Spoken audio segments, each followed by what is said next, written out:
আসসালামু আলাইকুম। মেডিসিন টক বিডি চ্যানেলের পক্ষ থেকে আপনাদের জানাই স্বাগতম। আজকে আমি যে মেডিসিনটি নিয়ে আপনাদের সামনে হাজির হয়েছি সেটার নাম হলো ডেক্সেন্ট ক্যাপসুল 30 মিলিগ্রাম, যার মধ্যে রয়েছে ডেক্সল্যান্সোবাজল 30 মিলিগ্রাম। এটি ল্যাবেড ফার্মা লিমিটেডের একটি ঔষধ। আজকে আমরা এই ভিডিওতে এই ডেক্সেন্ট 30 মিলিগ্রাম ক্যাপসুল সম্পর্কে বিস্তারিত আলোচনা করবো। এটা মূলত কি কিভাবে কাজ করে থাকে, মাত্রা ও সেবনবিধিকে, পার্শ্ব প্রতিক্রিয়াকে, এই সকল দিকগুলো নিয়ে বিস্তারিত আলোচনা করবো।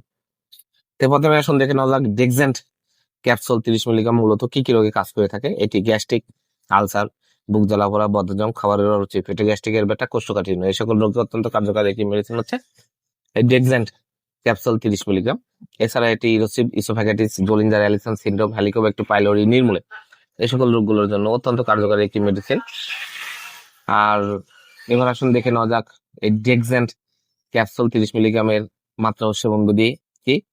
এটি সাধারণত গ্যাস্ট্রিক, আলসার, বুক জ্বালা পোড়া, বদহজম, খাবারের অরুচি, পেটে গ্যাস্ট্রিকের ব্যথা, কোষ্ঠকাঠিন্য, এইসব রোগগুলোর জন্য প্রতিদিন কমপক্ষে একটি করে ক্যাপসুল আপনারা খাবার আগে বা পরে যে কোনো সময় সেবন করবেন। অথবা অতিরিক্ত পরিমাণে অ্যাসিডিটি সৃষ্টি হলে, বুক জ্বালা পোড়া, আলসার এই ধরনের সমস্যা দেখা দিলে আপনারা দুটো করে সকালে এবং রাতে একটি করে মোট দুটো ক্যাপসুল আপনারা খাবারের আগে বা পরে যে কোনো সময় সেবন করতে পারবেন।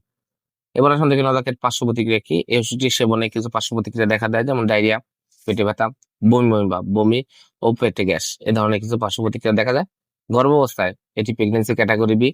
গর্ভাবস্থায় এটি নিরাপদ, সম্ভবত নিরাপদ, এবং আপনারা যদি গর্ভাবস্থায় এটি সেবন করতে চান অবশ্যই ডাক্তারের পরামর্শ গ্রহণ করতে হবে। 12 বছর নিচে বয়সী বাচ্চাদের ক্ষেত্রে এটি ব্যবহার সম্পূর্ণ রকম নিষিদ্ধ, এটা ব্যবহার করতে পারবেন না।